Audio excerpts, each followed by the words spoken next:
Boa tarde a todas e a todos.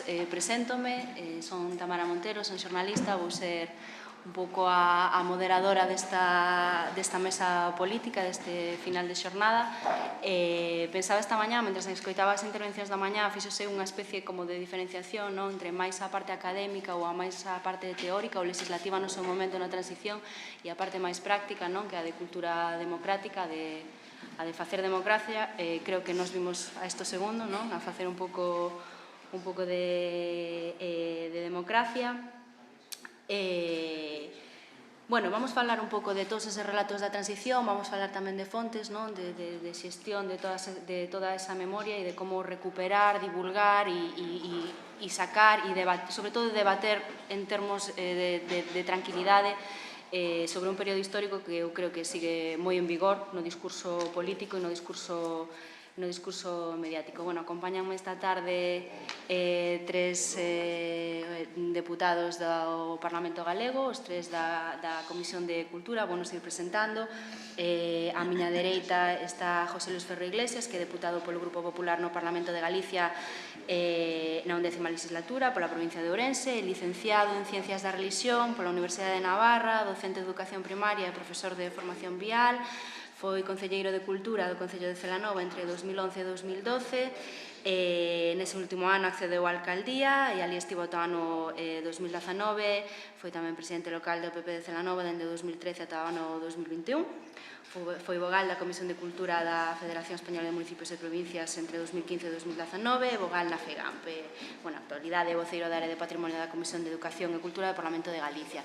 Tamén a miña dereita, pero ao meu carón, está Mercedes Queixas, que é deputada polo Bloque Nacionalista Galego, é licenciada en Filoloxía Galega ou Portuguesa pola Universidade da Coruña, exerce como profesora de Lingua e Literatura Galega no ensino secundario dende o ano 1996. Entre 1995 e 2000 foi a coordinadora da editorial Laio Vento, tamén foi secretaria xeral da Asociación de Escritores en Lingua Galega, foi tamén coordinadora da Territorial de Equipos de Normalización e Dinamización Lingüística da provincia da Coruña, é membro da sección de Lingua, Literatura e Comunicación do Consello da Cultura Galega e tamén do Instituto de Estudos Locais José Cornide, e dende finais do 2018 é tamén académica correspondente da Real Academia Galega, ten unha amplísima produción biográfica, diversos ensaios de carácter divulgativo dirixidos ao público escolar, monográficos, etcétera. E finalmente, a miña esquerda está Noa Díaz,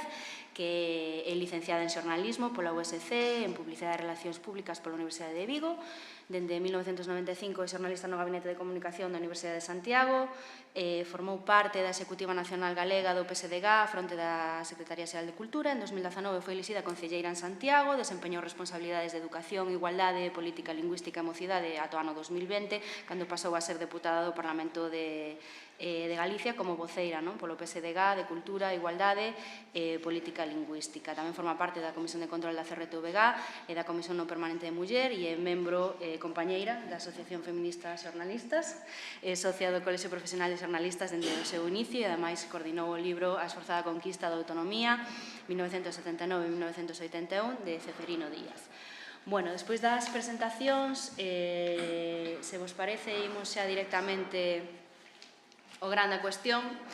Traio 3 ou 4 preguntas que fun elaborando ao longo destas semanas e tamén acabando de construir despois dos relatorios desta mañá. Quería empezar a falar un pouco sobre as diferentes visións sobre o relato da transición democrática que se viñeron dando dende que aconteceu prácticamente ata hoxe en día. Falábase dese cambio e dese relato en contra ou que cuestiona a totalidade, esa emenda a totalidade de transición democrática dos últimos anos, despois da gran crise financiera de 2008.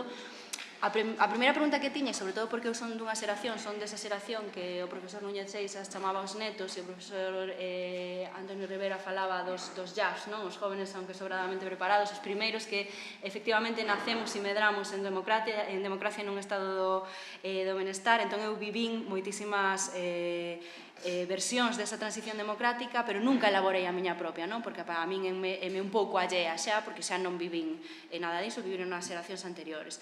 Entón, claro, a primeira pregunta que tiña é se consideramos que as novas xeracións, a miña e as posteriores, non? Coñecen realmente como se reconstruiu o réxime democrático que temos hoxe en día. Se vos parece, comezamos por orde. Comeza José Luis Ferro. Xa está.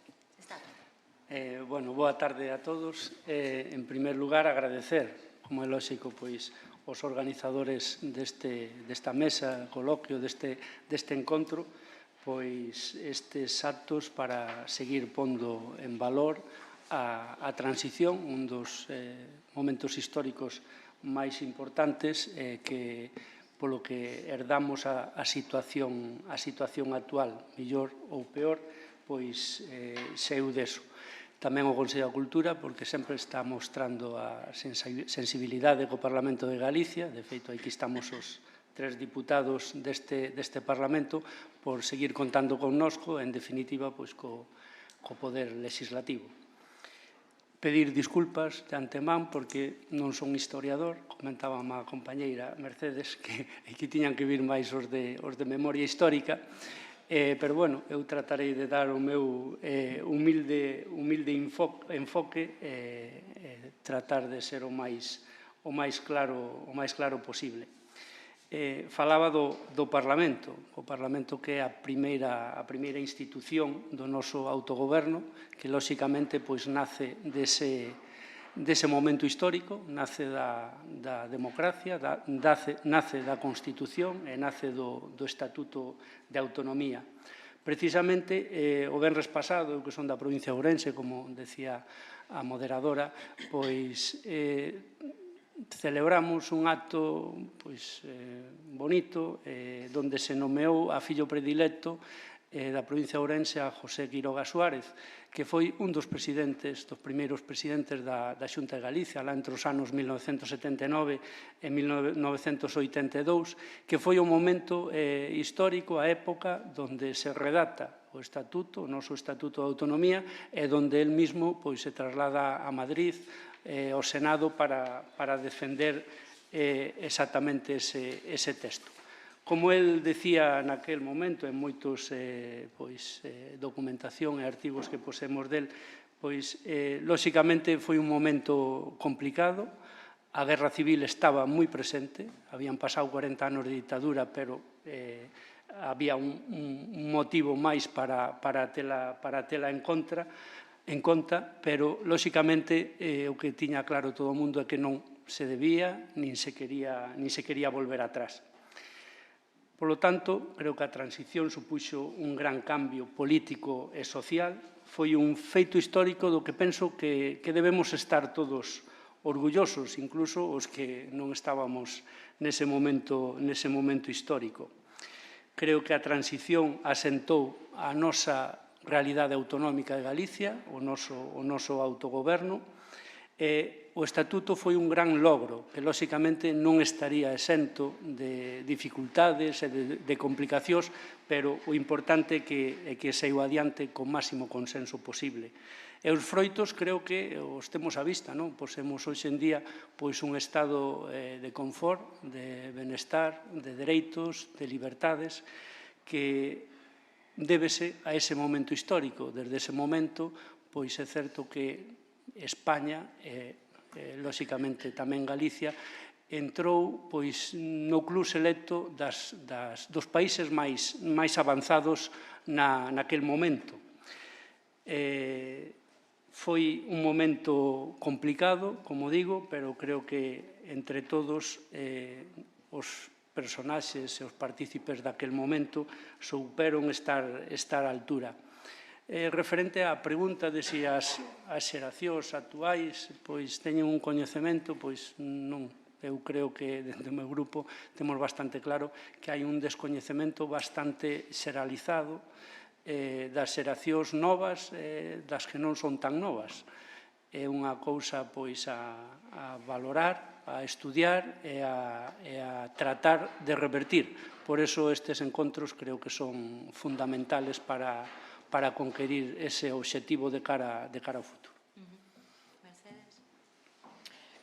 Ben, pois moi boa tarde, antes de máis, e tamén, por suposto, a gratitude en representación do Grupo Parlamentario do BNG por este convite e, sobre todo, por este foro de diálogo e de encontro alrededor de algo tan importante como é a propia recuperación, restauración e reparación da memoria.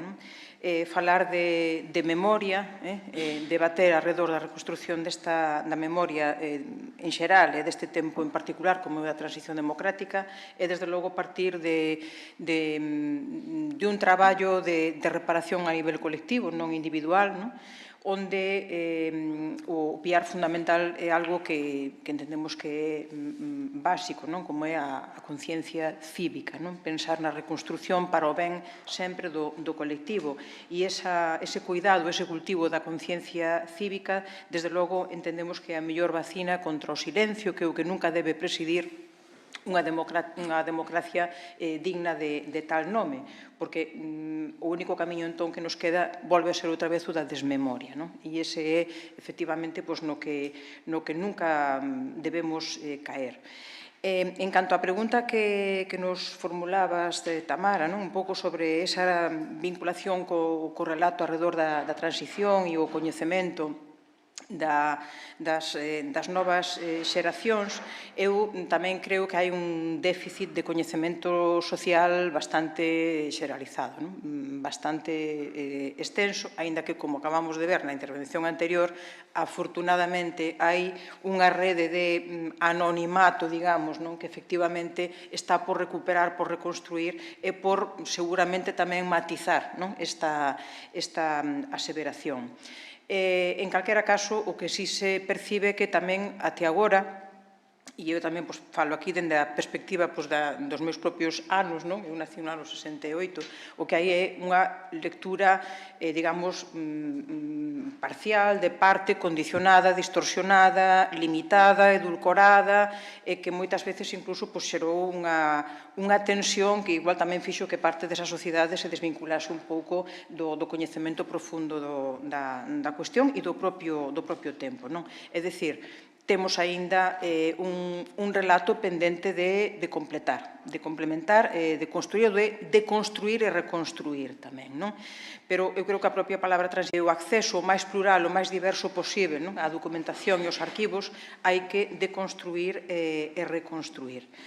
Non podemos esquecer de onde ven este tempo, efectivamente, como foron os pasos, como procedemos a historia que afrontala como foi, evidentemente, unha ditadura militar, fascista, represiva, con moitas fases diferentes, está aí, e o que non se pode aceptar é que tivo unha evolución natural sen unha constatación de consecución de valores de xustiza, de reparación, de verdade, de dignidade, é dicir, necesitamos reconstruir ese relato para que realmente calquera, desde a perspectiva que sexa, poida reconciliarse tamén con este tempo. Esas palabras de convivencia, de concordia, ese discurso asentado como de que xa está todo resolto e aquí non hai nada máis do que falar. De feito, creo que foi moi evidente este comentario de Carlos del Amor na entrega dos premios Goya esta fin de semana, cando se entrega o Goya ao filme Argentina 1985. Que envidia ver esta película con el dictador juzgado e non muerto en la cama. Hai que saber de onde se procede e, polo tanto, iso tamén vai explicar certa parte do relato completo ou incompleto. E en relación a esa vinculación que, por exemplo, ti decías, que tamén por idade che corresponde con esta época, eu, sin embargo, teño que dicir que son máis ben filla neta do silencio. Creo que hai unha sombra do medo que estivo moito tempo presente na sociedade, en parte da sociedade e tamén nas institucións, creo que en parte aínda sigue presente, e onde incluso se foi pasando, nesa transición, da censura á autocensura.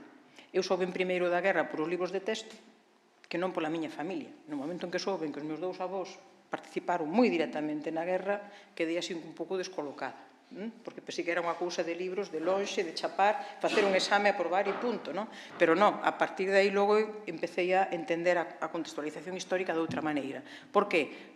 porque hai un pacto de silencio, había un medo tamén, mesmo instalado na propia casa, que dificulta o acceso ao coñecemento. E creo que o que non podemos normalizar é isto. O que temos que normalizar é o camiño da reconstrución. En canto ás novas xeracións, aquí eu creo que tamén hai un perigo sempre. Parece como que todo ten que estar na escola, o acceso ao coñecemento e a todo, ademais, ten que estar na escola, sempre todo ten que estar na escola e, efectivamente, na escola ten que haber unhas bases, uns principios onde seguramente todo naza, pero eu sempre digo neste tema, como en calquera outro, que o conxunto da sociedade somos axentes educadoras, tamén neste tema. O que non pode ser é que a escola nos diga unhas cousas e que logo a sociedade faga as contrarias, porque entón, efectivamente, hai un bloqueo e non hai posibilidade tampouco de avanzar.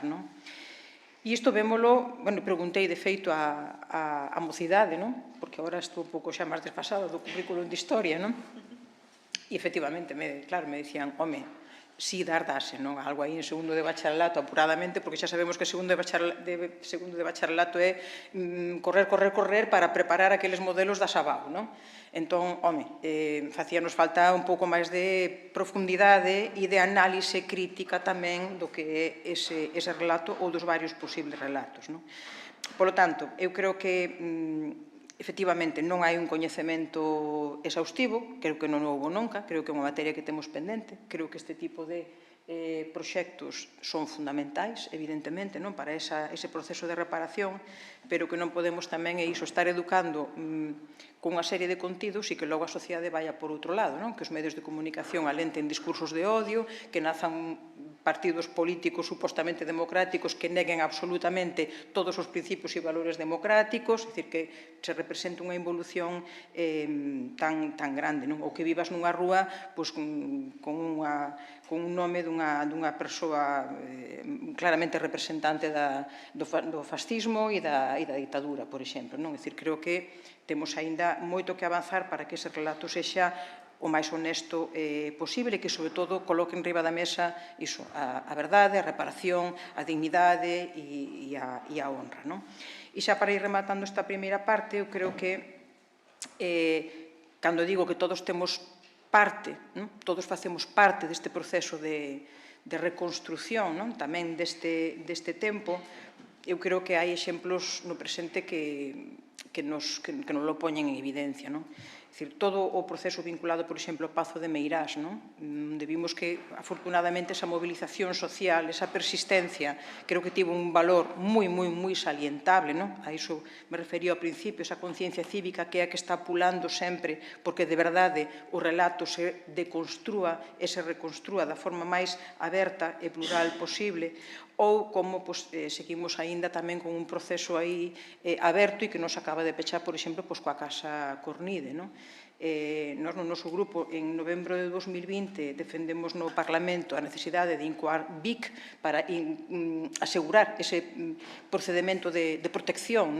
de cara á súa conservación como un ben público colectivo que é, e despois, ademais, con outro procedimento, que retornase ao pobo o que era do pobo, unha vez descoberto como foi ese proceso de chegada á man da familia Franco, pero ese acordo parlamentario BIC a día de hoxe non se materializou aínda. Entón, o que non podemos é tampouco institucional, administrativa, políticamente, seguir correndo estes riscos, porque creo que é a responsabilidade de resolvelos. Neste momento, ao final, o expediente de incoación BIC si se chegou a publicar no DOGA en maio do 21, pero son 24 meses. Estamos a piques de que remate, que decaia. Isto é algo que non nos podemos permitir a día de hoxe se realmente queremos falar dunha democracia plena, sólida, consolidada e que quere mirar ao futuro con valores firmes e democráticos. Do contrario, se non actuamos dunha forma máis aberta, plural, en positivo, estaremos transmitindo a sensación de sermos unha democracia un pouco devaluada ou de baixa calidade. Si, boa tarde.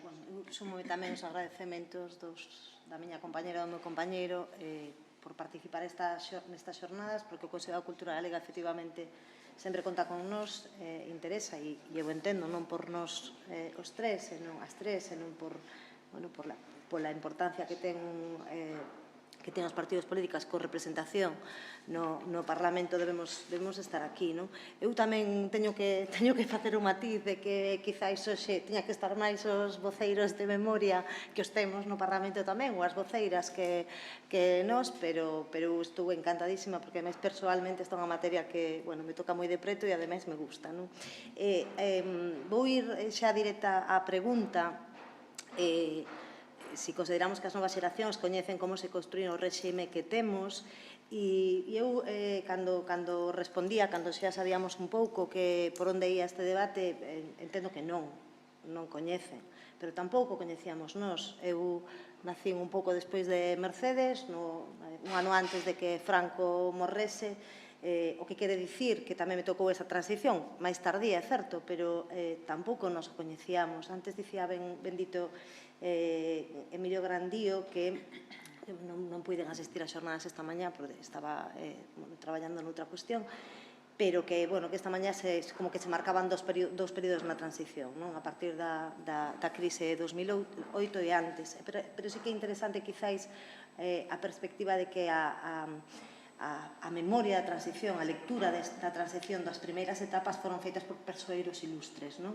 Certo que nós todos temos a figura do rei Juan Carlos, de determinadas persoas, por certo, só homes, marcando un pouco a liña política ou tomando decisións, e se nos escapaban o que, dende logo para min, é o relato máis importante, que o que hoxe se estaba poñendo aquí, o proxecto que vimos antes, que é fermosísimo, por certo, e, por certo, teño que facer aquí un apunte, precisamente como voceira de Cultura, xa non é importante só para a memoria, só vendo isto, que ten menos de 50 anos. Todas estas imaxes gráficas tamén nos contan moito acerca dos símbolos, acerca da propia lingua, acerca da originalidade, da reivindicación, pareceme que ten aínda moito máis que contar que tamén o propio discurso memorístico ou histórico. E, dende logo, pareceme fascinante. Pero tamén é certo que fai falla que o relato, eu creo que a historia final é un conxunto de moitos relatos, non? É certo que fai falta un corpus, unha columna vertebral a partir da que se siga construindo ou ampliando, non? Pero eu tamén creo que faltan esas voces anónimas, como poida ser esta colección, ou a de tanta moita outra xente que estivo traballando nese período da transición. Eu sinto moito, pero teño que dicilo, son do PSDG, que sabedes que nace como unha escisión do PSG. No ano 78 había moitas mulleres do meu partido viviron ese período da transición, desa conformación de distintos partidos, desa revolución dentro da propia política aquí en Galicia, non son movimentos políticos, tamén veciñais ecologistas, feministas, efectivamente, e elas temos moito que contar, ou elas tiñan moito que contar, e ese relato non existe, non? Por exemplo, entonces tamén a estas xeracións novas lles falta ese relato contado por mulleres. Pero indo á cuestión, como digo, entendo que non, que as novas xeracións non coñecen como se construe a monarquía parlamentaria que temos hoxe, por falar en termos exactos, non? A nosa democracia. E o problema é que agora, 50 anos despois, como dicía, nós non o coñecíamos, pero agora, casi 50 anos despois, deberá xa existir tamén un relato histórico, pero construído con todas esas fontes. Por que non existe? Non existe precisamente, dende o meu punto de vista, porque non existe tampouco unha estrategia dentro dos poderes públicos, e quero poñer o foco, sinto moito, compañeiro Ferro, pero quero poñer o foco no goberno autonómico, porque finalmente sí que creo que quen ten que... Quero dicir, quen debía coller da unha maneira batuta para conformar unha estrategia na que, como ben dicías antes, na túa intervención anterior, toda esta información que se está compilando dende grupos de investigación de universidades, vexo aí allello tamén de fundacións como a Luis Tilbe, por exemplo, que recolle a memoria do PSDG e do sindicato UGT, da Fundación 10 de Marzo, etcétera, etcétera, todas, e iniciativas privadas tamén, como a estes 40.000 adhesivos, máis, todo isto debía formar parte dun corpus acerca da memoria. Neste caso, a memoria da transición. É certo que existen, precisamente para, xa sei que hai outros proxectos de memoria anteriores, como Nomes Voces, o proxecto Istagra, o Grupo de Investigación Istagra, e demais, non? Pero sí que debía existir ese corpus. O non existir, o que lle está chegando ás nosas xeracións son eses manuais de texto, que ademais Mercedes apuntaba ben. Eu tamén preguntei a 2 ou 3 mozos, a 2 en concreto, e me dicían, sí, que o damos, pero sempre toca ao final do curso, non? Aquilo de, bueno, tamén nos pasaba a nós, non? Que, claro, como é a época histórica máis cercana a nós, bueno, pois se dá, ao mellor, en 3 días, en 3 clases, unha semana, non? Sen ser conscientes da importancia que ten coñecer este período histórico, non? Que pasa? Pois que agora mesmo, que tamén fixo alusión, se facía alusión antes, e tamén a compañera Mercedes, nesta época actual de eclosión, e digo eclosión porque estaban aí, de eclosión de forzas de ultradereitas, negacionistas de determinados períodos históricos, teñen tamén moito que ver con isto, non? O descoñecemento de algo sempre leva a manipulación. Non ten por qué, pero normalmente sí, e o problema é iso, que están manipulando determinados discursos, quizáis porque falta toda esa información que debera terse, non? Dende logo, dende o PSDG a transición cos seus erros e acertos, que houbo de todo, erros e acertos, foi un proceso que derivou no recoñecemento de dereitos. Durante moitas décadas non había, na legalización de partidos políticos, na conformación dun novo espazo democrático. Ademais, tamén se falou aquí da palabra concordia. Eu teño certas reservas coa palabra concordia, pero sí que é certo que houbo certo consenso en non negar a necesidade de rapidamente que chegase un proceso democrático. Temos que pensar que foron únicamente 3 anos para ter unha Constitución que hoxe efectivamente precisa dunha actualización, pero no caso galego conseguimos en moi pouco tempo un Estatuto de Autonomía que ademais, con moito suor, certo, pero acabou por darnos a categoría que tiñamos, efectivamente, recoñecernos como nacionalidade histórica, non? E a mocidade de hoxe non sabe o que isto significou, ou significa, porque coñece o resultado desa transición democrática, pero lle falta coñecer o proceso. E isto, mostras como esta, por exemplo, toda esta documentación inxente, precisamente a que mostra ese proceso que foi importante para conseguir o que hoxe temos, non? Tamén é certo, e quero rematar así xa esta intervención, que non podemos ser pesimistas.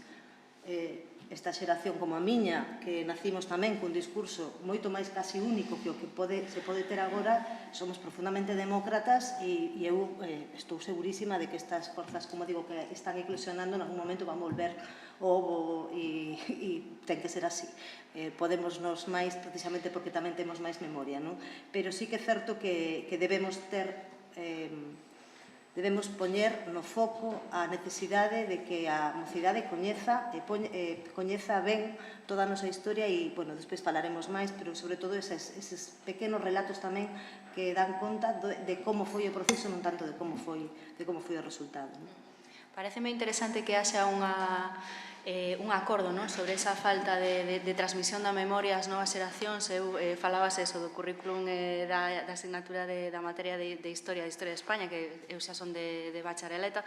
Eu teño esa anécdota, o ano que eu fixen a selectividade, o que nos explicaron é que había o acordo tácito de que no exame de selectividade era prácticamente imposible que caera nunha das opcións, dende logo a transición democrática, que a min nunca chegaron a explicarme, porque non nos deu tempo, e tamén as últimas etapas do franquismo. O tardofranquismo tampouco é unha cuestión que se entrara en materia. Bueno, ano que eu fixen a selectividade, unha das opcións era a transición democrática. E houbo bastante rebumbio porque ninguén sabía exactamente nin como facer o comentario de texto, nin tiña os datos, nin tiña a información. Simplemente, eu cos meus compañeros o que falamos foi tirar de memoria familiar, ao final, do que nos foran contando na casa, ou o que viviran os nosos pais, os nosos avós, e en algúns casos, algún bisavó tamén. Claro, a cuestión é xa se apuntaba un pouquiño, non? Agora nas vosas intervencións, Mercedes falaba de silencio, falaba da sociedade como axente educativo e non só centrase na escola, non? Falaba, por exemplo, de relatos silenciados como a historia das mulleres na transición. A dúbida que me xurde é se é necesario ensanchar o espazo democrático a través dunha maior vontade divulgativa e tamén pedagóxica.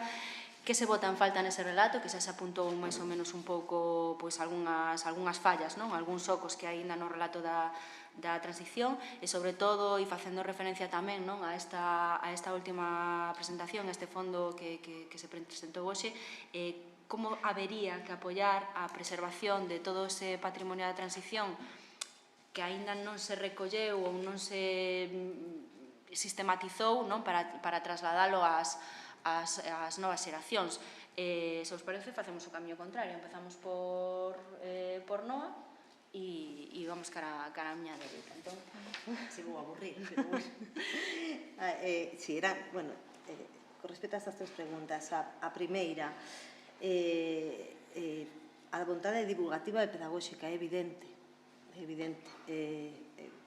fai falla vontade pedagóxica, vontade divulgativa, pero aí sí que teño que dicir que teño poucas esperanzas porque o estamos vendo, porque ademais tampouco estamos vendo un cambio, a pesar de que hoxe todos, ninguén nega a importancia da lei Zapatero, da primeira lei de memoria desta de outubro do ano 22, pero a realidade é que quero dicir, non vou falar de que é unha mala lei, ou todo o contrario, por fin a temos, pero parece que se lle poñen poucos deberes aos poderes públicos e, efectivamente, sigo aquí disparando contra o compañeiro do final da mesa, pero sí que é certo que, claro, parte dos currículos se conforman aquí na Xunta de Galicia, na Consellería de Educación.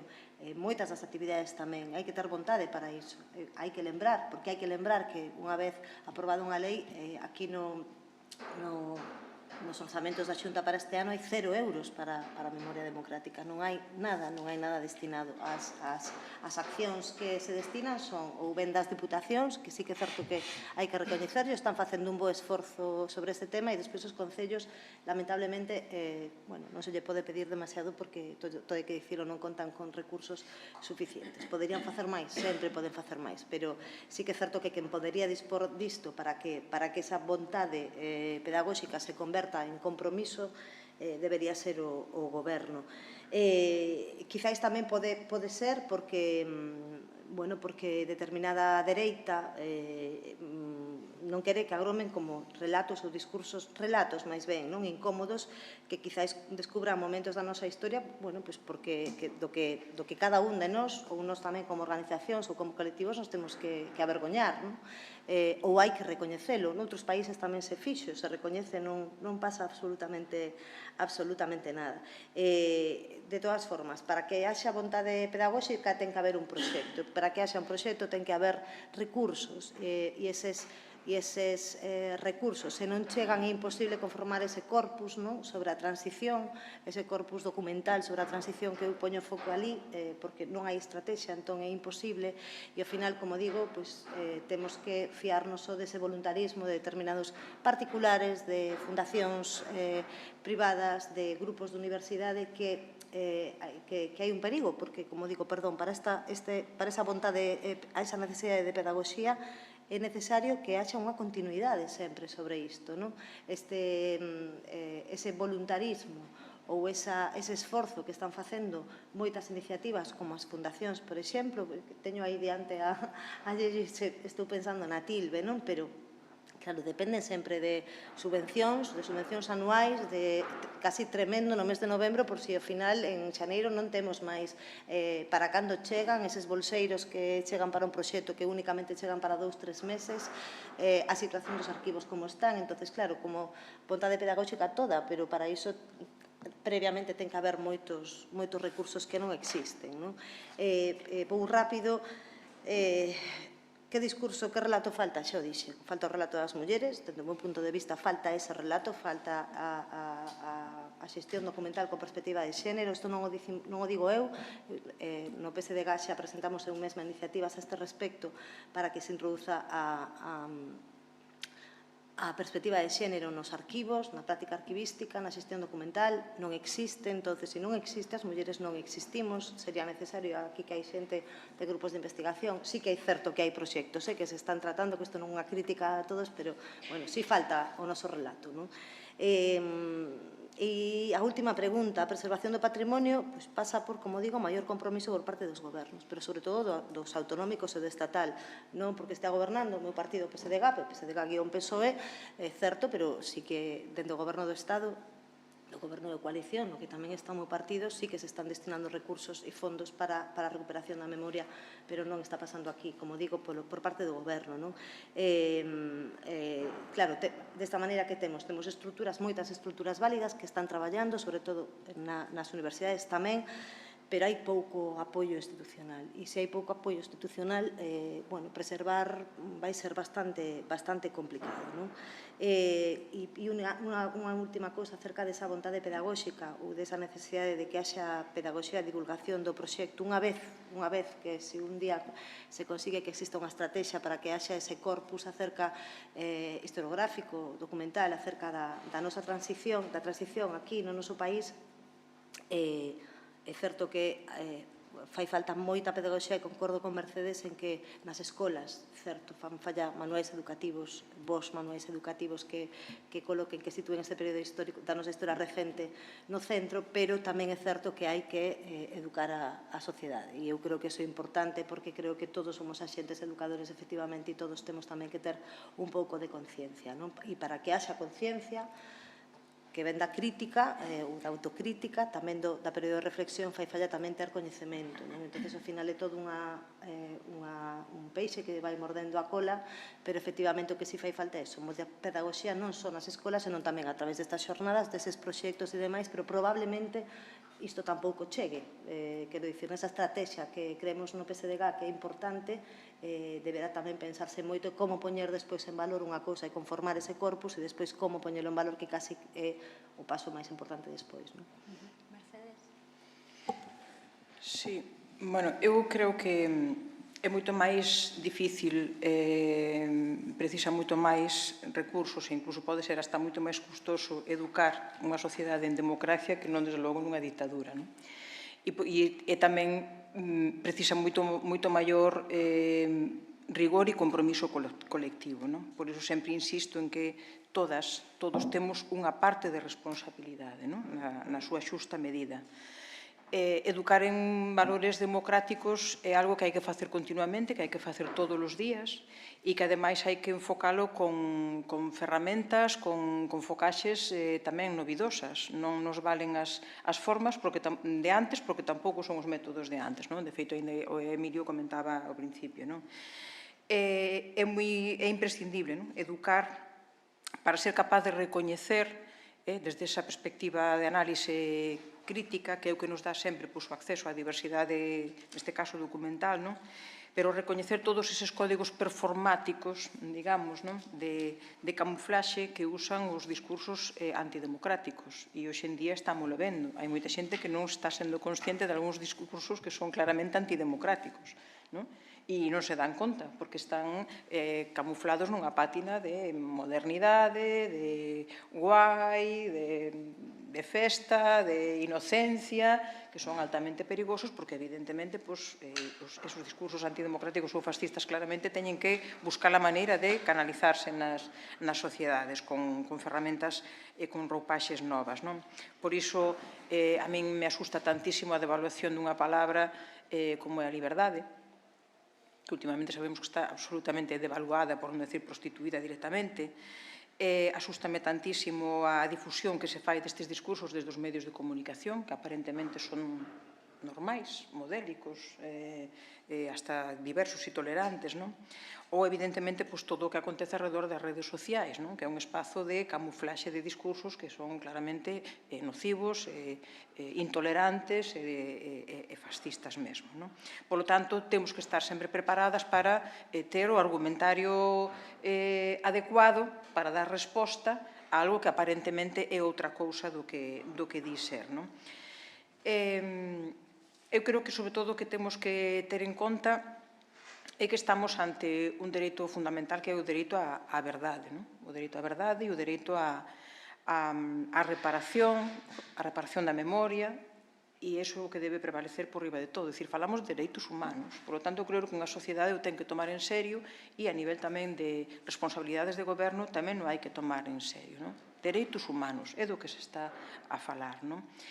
É fundamental unha estrategia de goberno, e que evidentemente, se partimos de que un goberno é como o espello no que se mira a sociedade, entón a sociedade tamén avanzará ou modulará cara a un camiño no que se vexa representado con un discurso que efectivamente camiñe cara a esa tolerancia, cara a ese respeto e cara a esa reparación ou reconstrucción dun discurso moito máis amplo, moito máis global.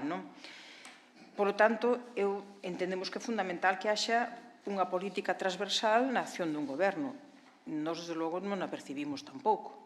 Non vemos que sexa unha folla de ruta sobre a que se articulen as políticas, neste caso, do goberno galego. Está bastante ausente nos orzamentos, na memoria que acompaña os orzamentos, no actual marco de proxecto estratégico de Galicia. Non está, non é un tema que estea. E iso hai que asumilo, E logo, en canto a como poder legislativo, a redacción de leis, podemos redactar leis que sexan boas, oportunas, adecuadas, modélicas, mas se non acompañamos logo do seu desenvolvemento, da súa concreción, en accións concretas, con os obxectivos marcados que se vayan avaliando, que permitan logo ir avanzando nese camiño, pois o texto e a literatura legal pode ser maravilloso, pero logo vai ser totalmente ineficaz, se non hai unha vontade e un plan de adecuación. Nem todos, xa digo, ten que ser unha acción transversal en todas as áreas. E logo xa o que non pode ser é, nun tema ademais xa como este, que a propia legislación se convirta nun impedimento para avanzar na transparencia, na documentación plural, diversa, dese tempo que temos aínda que pendente de reconstruir. É dicir, xa se falaba da lei de arquivos ou a lei de protección de datos, etcétera, etcétera. Sí, por suposto, hai que haber sempre uns procesos garantistas, respetuosos, pero que non podemos usar iso como un límite para, precisamente, avanzar e reconstruir o que temos aínda como unha materia pendente. Non podemos, a sociedade non pode seguir vivindo nunha materia suspensa ou pendente. En algún momento haberá que realmente reconstruir e afrontar os feitos. Eu quería destacar aquí que algún proxecto aquí se puxo en marcha e eu creo que como un bon exemplo tamén, que foi o proxecto Nomes e Voces, que se iniciara a partir do ano 2006, no marco de todas as actividades do ano da memoria, promovido naquele momento pola propia Consellería de Cultura e Deporte, así chamada naquele momento, que estaba coa responsabilidade do goberno no BNG. É dicir, creo que era un proxecto que foi realmente máis alá da propia simboloxía, é dicir, daba resposta a unha necesidade, que era ir acrecentando eses centros de documentación que necesitamos, naquele caso, para incidir sobre todo no ámbito da represión franquista, da Guerra Civil, da dictadura, pero que é un modelo que está aí, que podría perfectamente ser aproveitado para reforzalo e darlle unha continuidade tamén, continuidade de cara a este tempo agora do que falamos da transición. O que non se entende, e por iso cando decimos non se ve un compromiso claro, definitivo do goberno actual do Partido Popular, é porque abandonou absolutamente ese proxecto. E por qué? Por que se abandona un proxecto desas dimensións, que tiña ademais tantas vertentes, e que era un centro documental fundamental que permitía ir reconstruindo esa etapa e que tamén agora se pode facer coa transición ou podía estar en marcha. É dicir, seguimos perdendo tempo, non acabamos de coller un ritmo e unha velocidade de cruceiro para irnos poñendo ao día. Documentar é fundamental, digitalizar arquivos é fundamental, é dicir, aí evidentemente o mundo dos historiadores e historiadoras teñen que entrar nestes arquivos para realmente poñer esas perspectivas e facer un análise e unha recomposición crítica. Hai que facilitar a accesibilidade a estes arquivos e todo este patrimonio individual, pero tamén outros patrimonios que non teñen por que ser estrictamente individuais, poden ser da administración e demais, teñen que converterse en patrimonio colectivo. haberá que regular, haberá que condicionar, pero é que hai que permitir o estudo, a análise, para logo poder ter unha recomposición de lugar o máis atinada e xusta posible.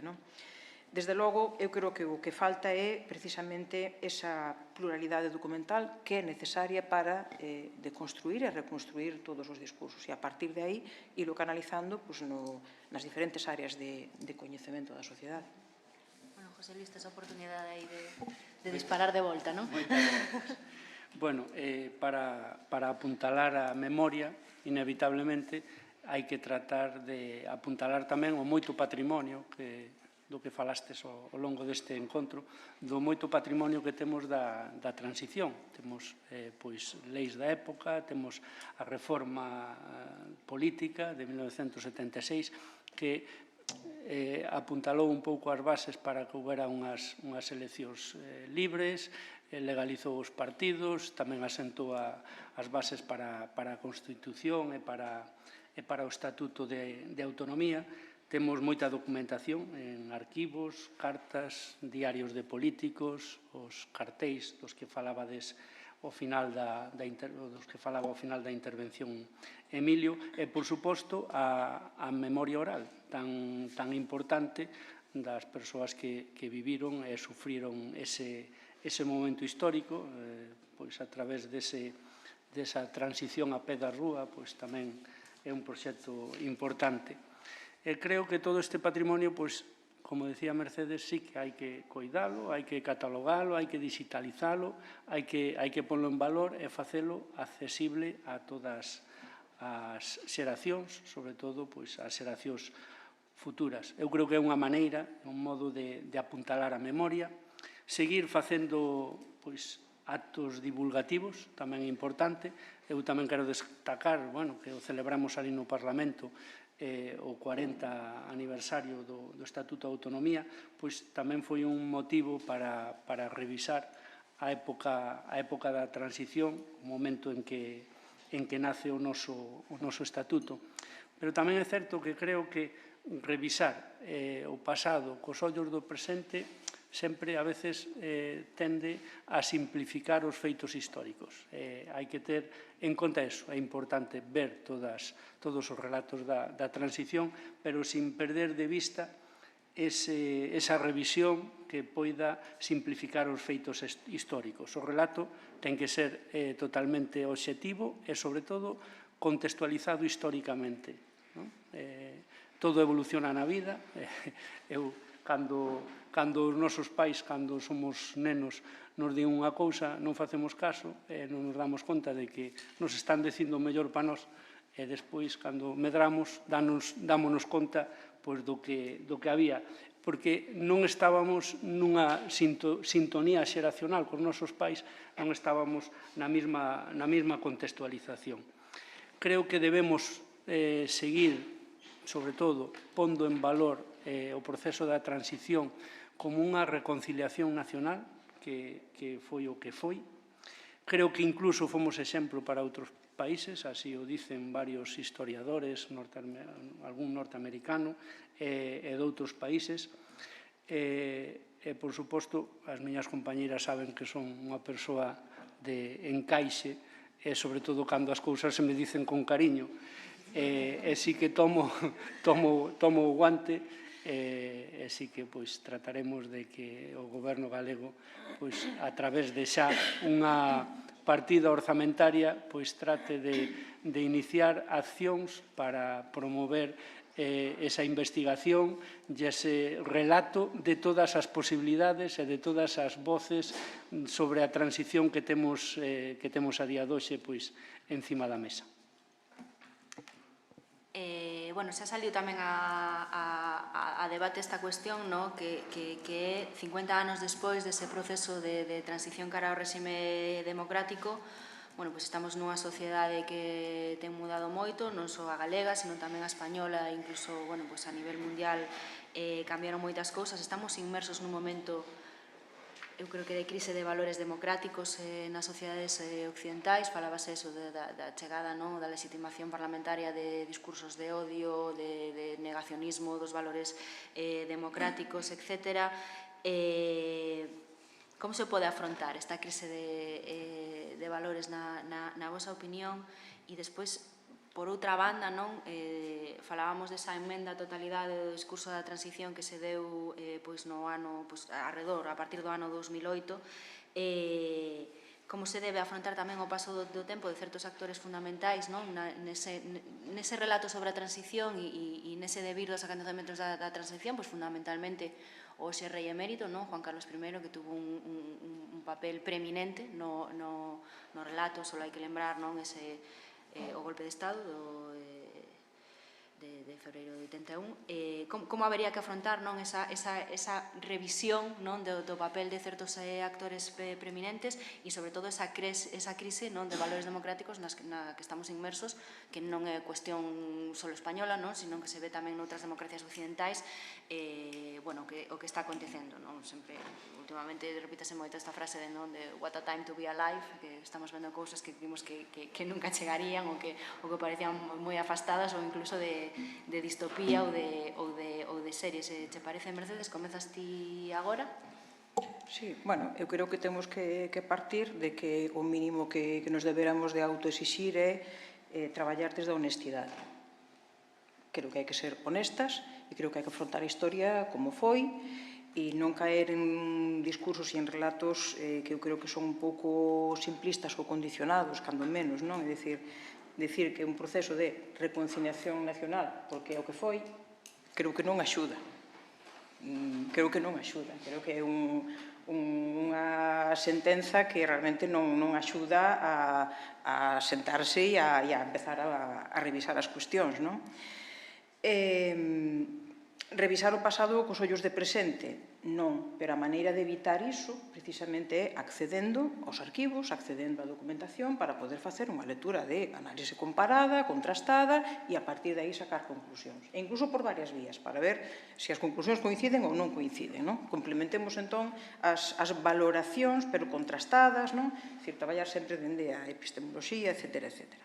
Co rigor, non falando de oídas, non? Iso é do que se trata, de acceder aos arquivos, é dicir, aí estaba, e así se fixo, aquí desta maneira, e aquí desta, e así se interpretou e así se valorou.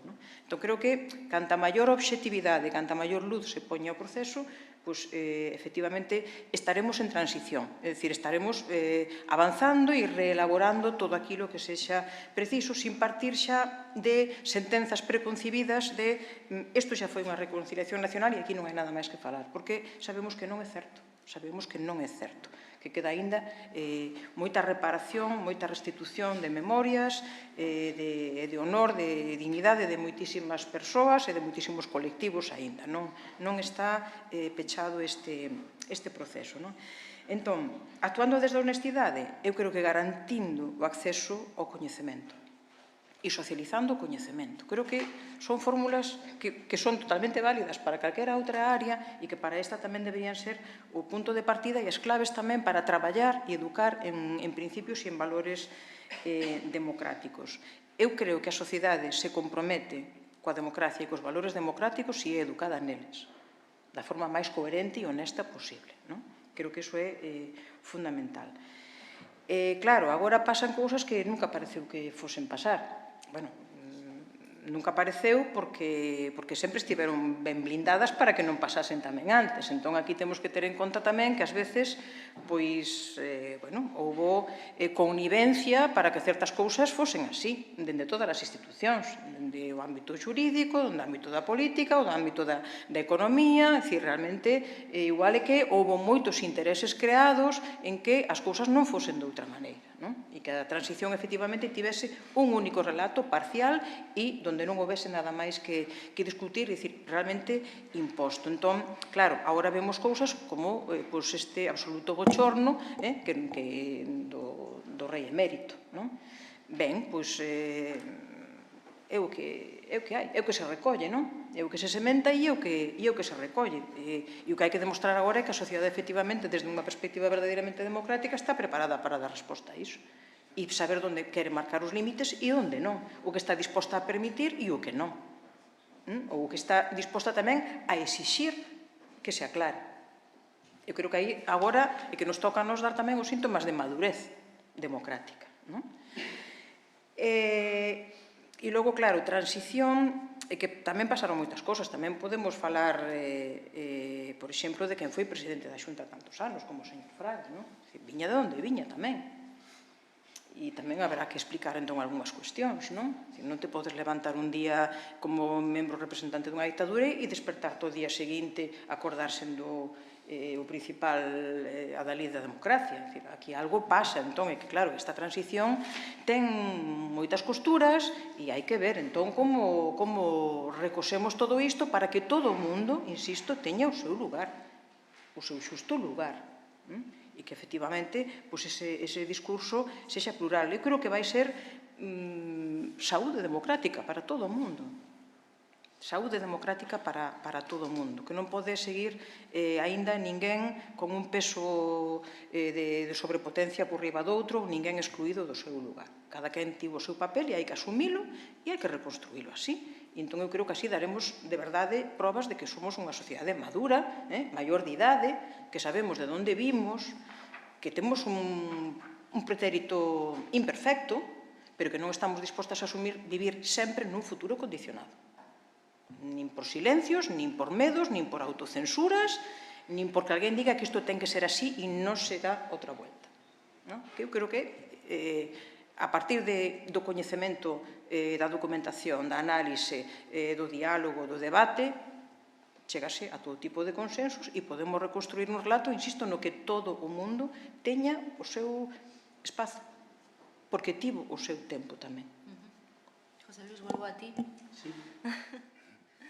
Bueno, en primeiro lugar, igual que as institucións evolucionan, as persoas tamén evolucionan, e creo que, bueno, que está fora de lugar o tratar de pôr en duda os valores democráticos dun expresidente da Xunta de Galicia. O que evoluciona tamén, pois, é a democracia. A democracia, pois, non é a mesma. Estamos falando de apuntalar a memoria, da crisis dos valores democráticos. A democracia non é igual en todos os países, é, polo tanto, un concepto complicado que varía en función da época. Lóxicamente non é o mismo o termo democracia no momento da antigua Grecia que no momento da actualidade, pero sí que certamente podemos decir que é o mellor xeito de garantir os dereitos e as liberdades dos cidadáns. E hoxe en día, gracias a Deus, en España está totalmente consolidada a democracia. Tamén é certo que é un proceso inacabado, que está en continua revisión, en continuo cambio, e así debe ser, non hai nada inmóvil. Como podemos afrontar esa crisis de valores democráticos? Pois eu creo que a transición nos ensinou unha lección importante, a lección do consenso e dos acordos.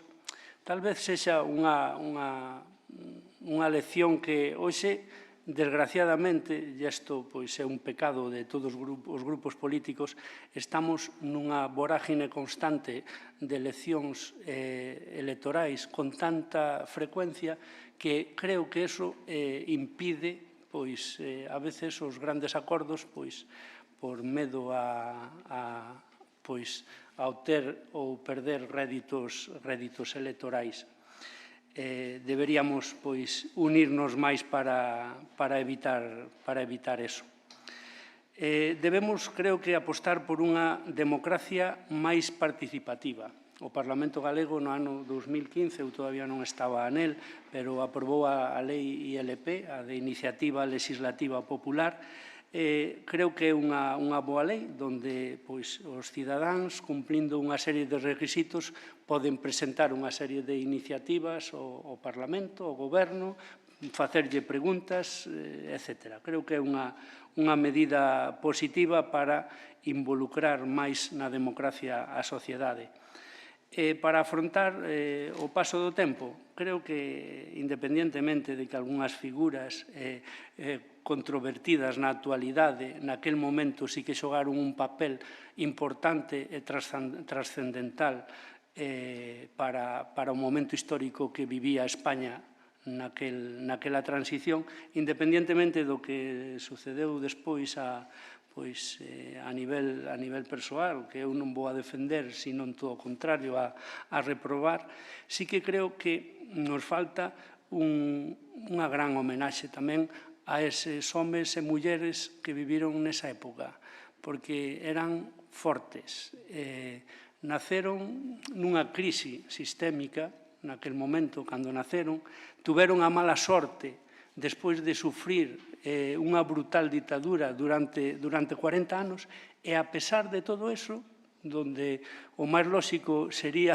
o rencor e o odio, a pesar de todo eso, pois chegaron enteiros a ese momento crucial da transición española, que fixo o que fixo e o que temos hoxe, sexa moito millorable, lóxicamente, pero gracias a ese momento somos o que somos, e eles conseguiron atar, conseguiron superar eses odios, e naquel momento entenderon que o importante, o que se lles pedía, era aprender a convivir despois de todo o que habían sufrido e do que habían pasado.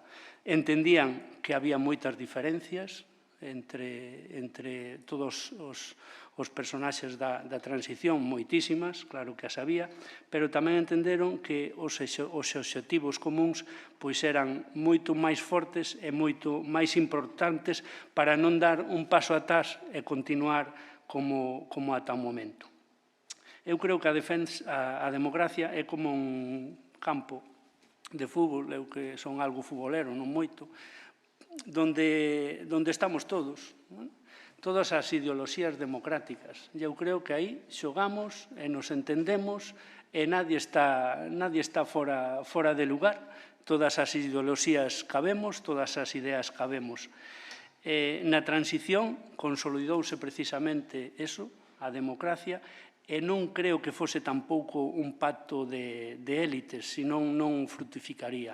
Foi un pacto da maioría, un pacto que refrendou ca Constitución a cidadanía española e foi un paso importante para chegar ao que actualmente creo que podemos gozar, aínda que entendo, e así o creo, que todo é moi millorable e todo é moi cambiante.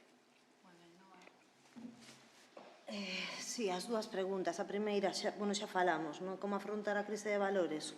Con educación e máis educación, con coñecemento. Aí está, e dependerá de todos nós e de todas nós, saber como podemos chegar precisamente a espallar ese coñecemento, a facelo colectivo, a colectivizalo. A pregunta máis máis importante parece de agora desta mesa de debate, como afrontar o paso do tempo de actores fundamentais. Eu creo que aquí non concordo con ningún dos meus compañeiros. Claro, a historia non se pode contextualizar porque é puro contexto, a propia historia. A historia como disciplina é contexto. Entón, se temos que volver aos tempos da transición, foi a que foi, precisamente porque arrastrábamos moitas décadas de ditadura despois dunha guerra civil que se sublevara contra unha república que funcionaba, coas súas luces e as súas sombras, pero esa república que unha parte da sociedade, pouca, finalmente, gañou, pero esa parte da sociedade que non quería, arrastramos tantos anos de ditadura, chegamos a unha transición a que esa transición a que quenes desenvolveron esa transición foron os fillos dos que viviron a guerra civil. O que había era moita ansia de chegar á democracia. Foi unha transición exemplar. Eu creo que naquel momento non o sabíamos, probablemente hoxe con proxectos como este ou con outros, coa construcción de outros relatos, coa consulta a outras fontes, a fontes primarias, saberemos se así ou non. Que houbo persoeiros que foron fundamentais naquela transición, por moito que hoxe nos pese, como foi o rei daquela. Sí, que papel xogou? Seguramente saibamos agora que papel xogou realmente. Haberá que estudalo. Xa vemos hoxe que exemplar non era, e cando probablemente hai 30 anos ninguén negaba que que fora unha peza non só fundamental, senón exemplar. Hoxe xa sabemos que non, e como tal, máis, de feito, a min gustou unha pregunta que dicía antes Emilio Grandío, non? Esa reflexión, Arias Navarro era un demócrata? Claro, pois probablemente hai 40 anos esa pregunta, se non la facíamos, non a sabíamos contestar. Probablemente hoxe xa teñamos unha contestación. Cada un de nós saibamos o que pensamos, pero hai 40 anos pues, era bastante... Antes o comentabas tamén, UCD. UCD foi clave precisamente para esa consolidación dos valores democráticos. Quen estaba en UCD? Como foi progresando esa xente que estaba en UCD? Cara, que forzas? Onde están hoxe? Poucos que quedan, pero onde están hoxe? Entonces, pero sí, quero dicir, eu creo que non hai tampouco que ser críticos con aquel período da transición, que puido ser moi mellorable, sí, que hoxe hai que recontala ou repensala, non recontala, senón repensala, creo que tamén é necesario, non? Quedei tamén, igual que Mercedes, con esa frase que dixo o compañero Ferro de repensar o pasado cos ollos de presente acaba por simplificar. Bueno, eu estou totalmente en desacordo con iso, non? Eu creo que todo o contrario, que iso supón, en todo caso, enriquecer o relato que é do que se está falando aquí agora, non? Para nada simplificamos, os historiadores, as historiadoras, o que fan é iso, e se ten que ser cos ollos do presente, estudar relatos pasados, pois terá que ser. A mí hai unha cousa aquí sí que me parece importante, e eu enfocaba esta cuestión, quizáis non entendíme a pregunta cando me puxen a reflexionar sobre isto, non? Como afrontar o paso de tempo de actores fundamentais. Evidentemente xa dixemos toda a nosa reprobación para os que probablemente vayan saindo máis, algún actor que aparecía no período da transición, pero bueno, tamén creo que falando de como afrontar ese paso de tempo, creo que é importantísimo da boa xestión documental e a axilidade, non? E vou poñer un exemplo por traelo aquí a nós. Non hai tempo, é que xa non hai tempo, e eu que son un pouco unha defensora de todas as fontes documentais, pero sobre todo da historia oral. A mes quero poñer aquí en valor, xa non só o proxecto Nomes Voces, está anteriormente o proxecto Historga da profesora Isaura Varela, que é a recuperación da historia oral, non? Estámola perdendo. Xa perdimos a da guerra e estamos perdendo a ditadura. Non podemos permitirnos ese luxo.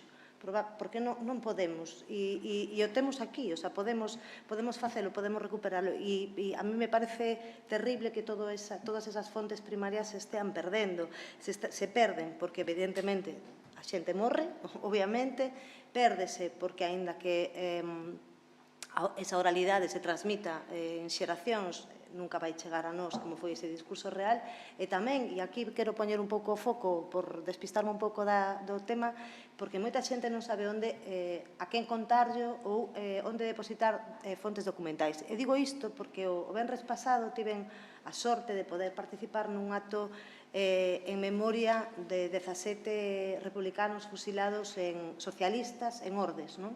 Fusiláronos en Boisaca, hai unha placa xa posta aí desde hai anos. O pasado venres fixemos, os compañeiros e as compañeras de Ordes fixeron ese acto na súa memoria, e apareceu ali, aparte dun fillo dun represaliado, tamén un neto que deu lectura a unha carta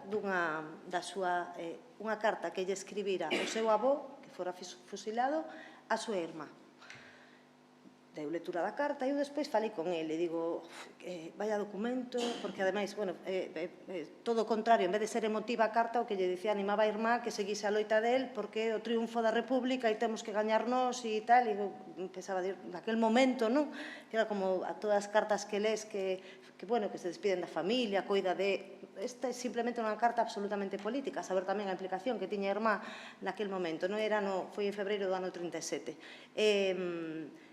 Cando falei con el, digolle, tes a carta original? Porque traía unha copia, non? E dixo, claro. E digo, a tes ti na casa?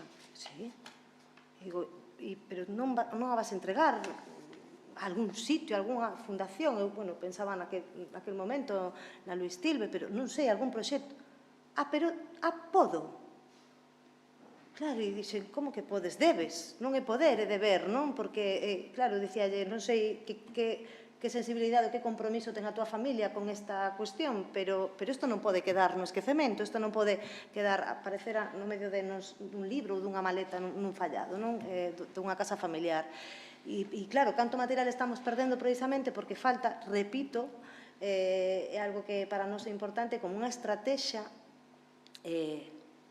política que, por certo, non dependa de ningún goberno, non? Estamos falando de que isto ten que emanar non do goberno autonómico, senón da propia Xunta de Galicia. Ten que haber un departamento dedicado á memoria democrática que teña continuidade no tempo, non? E que a xente saiba que calquera documento, calquera testemunha que teña poida achegarse ali para despois, obviamente, respetando sempre o traballo das fundacións, dos grupos de investigación, de distintas asociacións que poidan traballar en memoria, sigan tendo tamén o seu traballo, non? Pero que estea compilado de alguna maneira. Eu, por iso, xa remato, creo que, e tiña aquí un apunte, que deberán apoiarse xa non digo máis, senón apoiarse institucións que xa existe, con elas eso, digo, crear ese gran corpus que aglutine todo ese traballo, xa non só os grupos de investigación, que probablemente son quen teñen máis opcións de, ao mellor meto aquí a pata, pero creo que son os que teñen máis opcións de financiamento, ou estar, bueno, as universidades, no fondo, confío en que continúen, non? E aínda lles quedará moita vida, pero si os arquivos sindicais, os dos partidos políticos, non concordo contigo, Emilio, creo que son fundamentais. Son fundamentais porque realmente eles son os que conservan o patrimonio histórico documental que temos da nosa historia política, non? Entón, a mí me parece importante esa liña continuista, unha liña gubernamental non, un departamento dedicado a esta memoria democrática que non teña que depender de ninguna Xunta de Galicia, perdón, de ningún goberno, para que precisamente poida manterse todo este compendio documental que hai. E despois, de verdade, que vos animo a... Isto é tarefa nosa, debemos pedirlo nós, xa o pedimos tamén, teño que dicir, con escaso ou nulo éxito, tamén o teño que contar, pero sí que sería importante precisamente por iso, porque, bueno, pues cousas como as que pasou en Ordes, que finalmente non vai pasar, porque xa encaucei ben onde pode ir ese documento cando a familia o fale entre ela, pero como iso faltan moitas máis cousas, hai que darlle moita máis visibilidade, e de aí viña a intención de facer máis pedagogía coa memoria, non? Precisamente para que toda esta documentación non se perda. Bueno, vamos falar do último bloque desta tarde, que volver un pouco ao inicio, non, a esos fillos, fillas, netos e netas da transición. Hai unha semana, un par de semanas, estaba aquí no Consello da Cultura Joaquín Murías, o catedrático de Dereito Constitucional, e facíalle unha entrevista, falábamos que xa fixo referencia a Noa tamén sobre a necesidade ou non dunha reforma constitucional casi 50 anos despois, non, da promulgación desa Constitución. El daba un dato que dicía algo así como que a estas alturas a maioría ou unha parte importante da sociedade non estaba presente nese momento, que son os maiores de 63, creo que eran, non estou segura, efectivamente votaran esa Constitución, e que era hora, non, de abrir un proceso de debate social no cal esteamos tamén todos os que nacimos, non, xa nese réxime democrático, xa non vivimos nin o tardofranquismo nin a transición. Fagos a mesma pregunta: debemos as novas xeracións ser parte da reflexión e da reelaboración dun novo discurso sobre a transición? E facendo referencia a unha frase que pronunciou agora Mercedes, moitas veces o debate público é acalorado. Abro a pregunta xa directamente: somos unha sociedade democráticamente madura para ter este tipo de debates e outro tipo de debates? Comezamos, se vos parece, por José Luis. Sí, moitas gracias. Bueno, todo na vida, todo é susceptible de reflexión, e creo que todos debemos ser parte tamén dese diálogo e desa reflexión, pero isto tamén é certo que non debe pôr en perigo pois as institucións que temos hoxe, poderemos melloralas, pero non polas en peligro, porque foron unhas institucións que naceron pois do consenso e do diálogo, e creo que debemos evitar a veces un revisionismo por revisionismo, un revisar de xeración en xeración, que a veces pode parecer algo ilóxico. Ademais, creo que os representantes políticos, sobre todo os que estamos hoxe aquí, pois somos os máis interesados e os que temos que a obriga de coidar pois tamén as institucións que representamos. No marco da transición pois naceron todas esas liberdades, dereitos que falábamos e permitiunos pois o estado de benestar que temos hoxe. Eu creo que foi un gran contrato social, o gran contrato social da nosa historia recente foi a transición e foi a Constitución, e, lóxicamente, os contratos sociais sí que poden evolucionar, lóxicamente. Pero deben evolucionar co mesmo consenso co que se construíron. Eso sería algo fundamental. Eu creo que a transición non ten por que chamárselle modélica, pero non foi unha transición mala. Se os protagonistas daquela transición, daquel momento, eu creo que se eles mesmos houvesen exixido froitos que todavía non estaban maduros para aquel momento histórico, que ahora podemos valoralo desde outra situación e de outro contexto histórico, se houberan exixido eses froitos maduros, pois, ao mellor, a historia non sería como foi. Estaríamos nunha situación moito máis distinta, por non chamarlle de ningún modo. Polo tanto, foron xenerosos e foron dialogantes. E eu creo que esa xenerosidade é o que temos que preservar. Ese é o legado da transición. E creo que é a mellor maneira de transmitirlle ás xeracións futuras a importancia de construir e de mellorar todo o que temos, pero desde o diálogo, desde o acordo e desde o consenso. É posible un novo discurso? Sempre. Sempre é posible un novo discurso, pero tamén é importante que sexa ese discurso teña por obxectivo non dividir, sino que teña por obxectivo dialogar, acordar e, ao final, chegar a entendementos, como tuveron que facer no momento da transición moitos persoeiros que podían haber decidido outro camiño, tal vez estaban avalados históricamente para facelo e, sin embargo, non o fixeron. Esa creo que é un pouco a miña reflexión.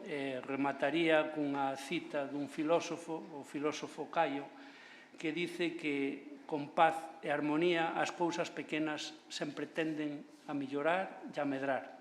E cando hai moita guerra, discordia e batalla, pois as cousas grandes, incluso as grandes, pois a veces tenden a menguar.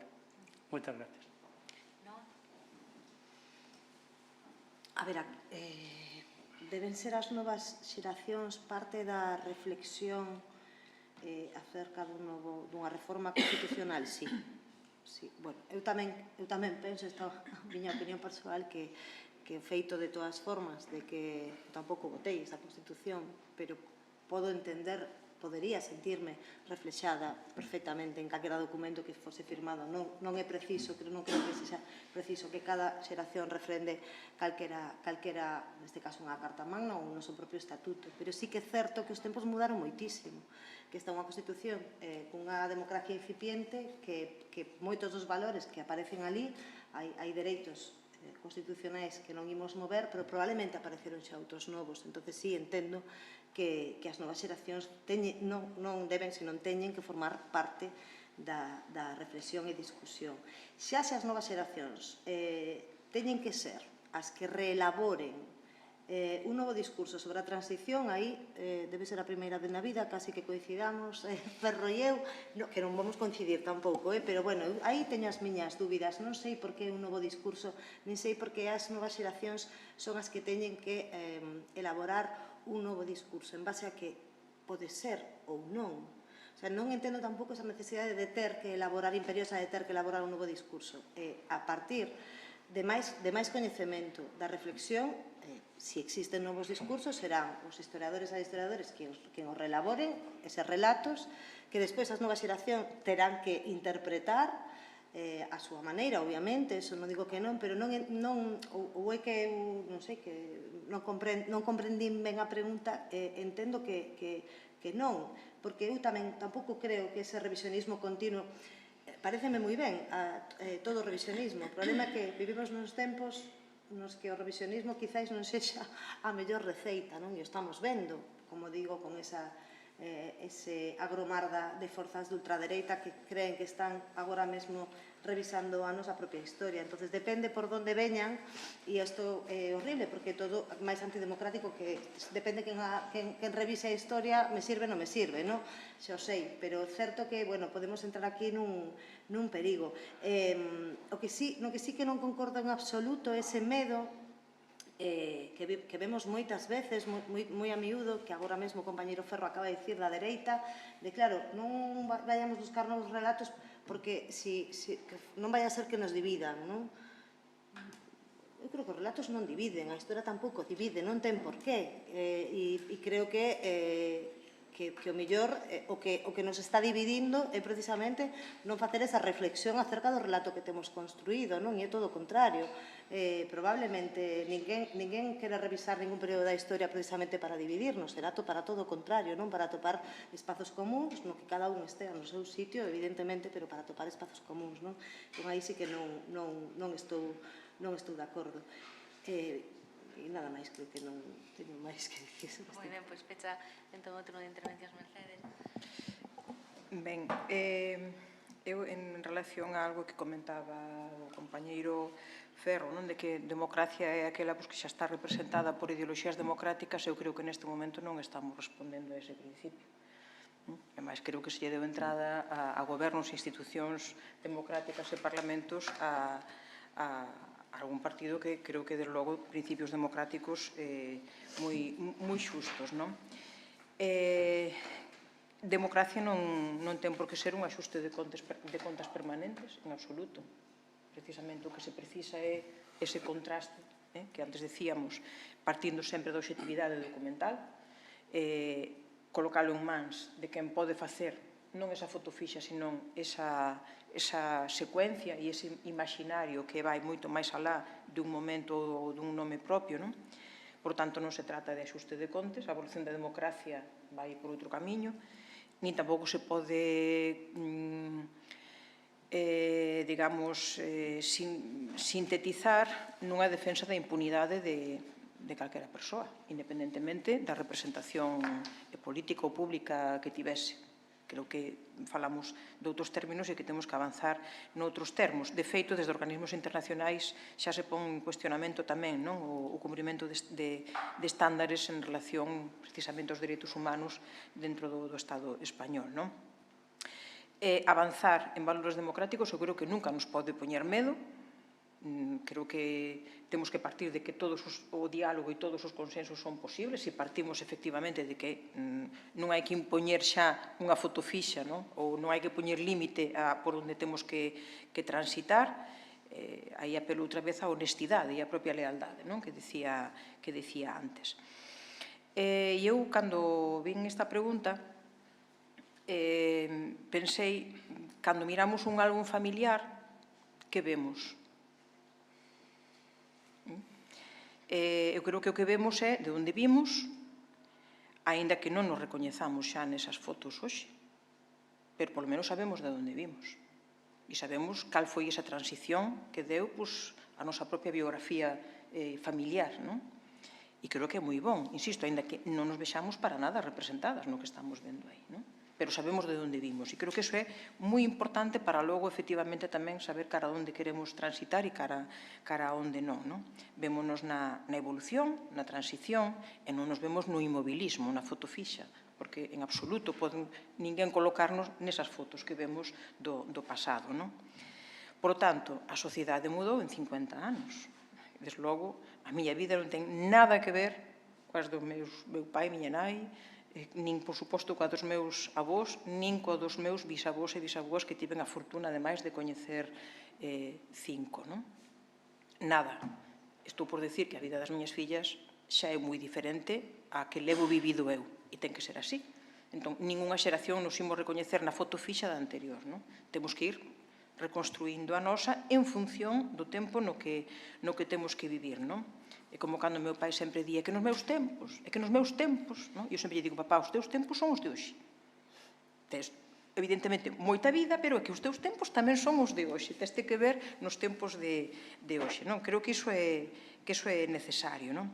Por tanto, eu creo que non é nada fora de camiño ni fora de punto decir que a Constitución non pode responder exactamente ao modelo de hoxe, porque foi feita, efectivamente, noutra época, noutros tempos, con persoas, con outras experiencias, con outras formas de ver o camiño que tiñan que transitar, responde a ese tempo, pero non podemos, eu creo que ninguén pode admitir que reconstrue fielmente as necesidades de hoxe e que dá resposta ás necesidades de hoxe. Non, porque as persoas evoluímos e as sociedades tamén evoluímos. Entón, iso, os pais da Constitución e da transición responderon ao seu tempo e as netas e as bisnetas temos que responder ao noso tempo. Eu creo que permanecer arrombadas e en silencio creo que non axuda a construir o presente, non? Eu creo que a Constitución ten unha lección pendente á hora de realmente defender a diversidade, que é o que representa o Estado español, non? Que non é algo uniforme, non?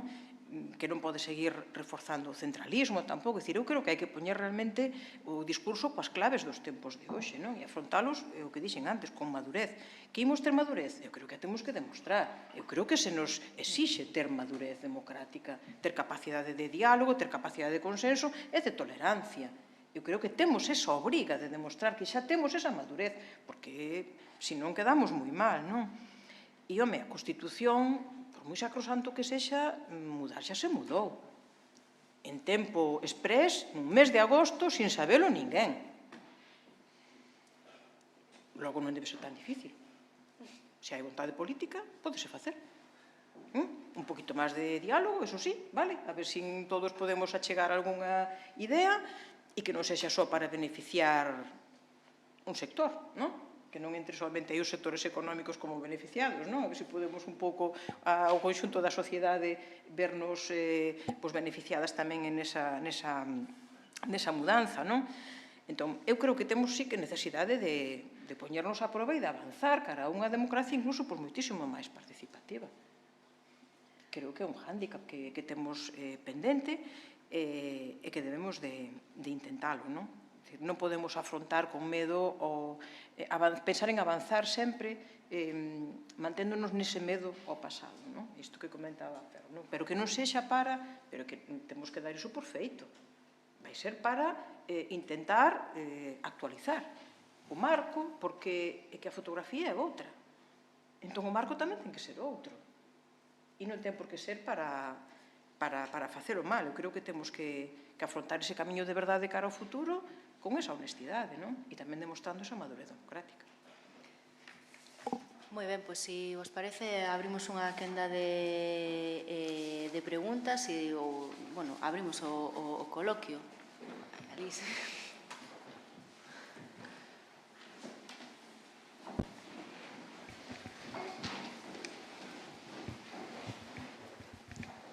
Bueno, boas tardes a todos os ponentes e ao resto. E a verdade é que foi un debate ben interesante que dá boa conta tamén das posicións dos actores políticos que temos en Galicia, non? Pero, bueno, eu antes de nada quería facer un breve comentario e logo lanzarvos un tema para que me derades a vosa opinión como políticos.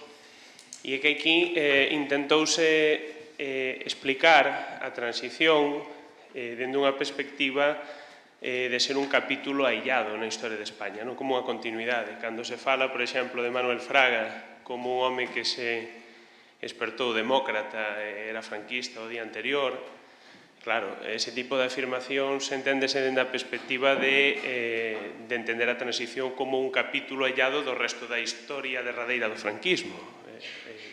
Todos os sectores reformistas do franquismo encetaron un proceso de evolución casi funcional para poder seguir sobrevivindo no poder político. Eu creo que hai que entender a transición como un proceso, digamos, de evolución natural das elites do propio regime para poder seguir no poder, pero tamén de adaptación das elites políticas da oposición para entrar no poder. É dicir, un entendemento para sobrevivir dentro do poder, é dicir, a pulsión propia do político que se entende moi ben lendo a Maquiavelo, non?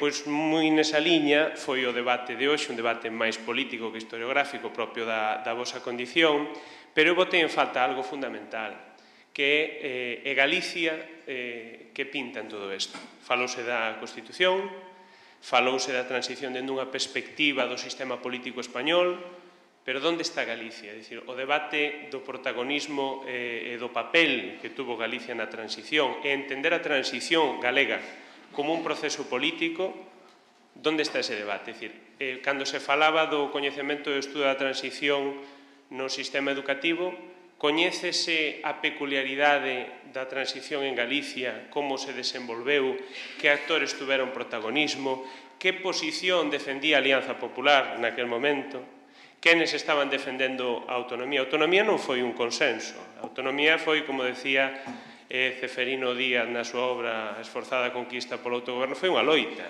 non foi un consenso, un acordo. A sociedade tuvo que sair á rúa para impoñerse o poder político. A autonomía galega foi tutelada por a Unión de Centro Democrático, coa rebelión interna de algúns sectores da UCD. Conocemos o proceso de avance cara a autonomía. E logo, outro debate que creo que é necesario.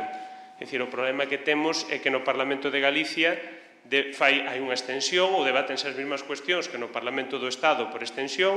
Fálase, por exemplo, máis de Vox que de reformar o Estatuto de Autonomía de Galicia. É dicir, estamos falando aquí de reformar a Constitución e as forzas políticas galegas non foron capaces de chegar a un acordo para reformar o noso Estatuto de Autonomía. É dicir, eu creo que é fundamental e é moi importante devolverlle un protagonismo á historia de Galicia tamén nos debates políticos e tamén que os políticos amosen un certo interés por a nosa realidade política. Decía Noa anteriormente que conseguimos ser considerados unha nacionalidade histórica, pero o certo é que os poderes públicos galegos non se preocupan para nada por inculturizar na sociedade galega a cultura política de termos un sistema político propio como país, como nacionalidade histórica.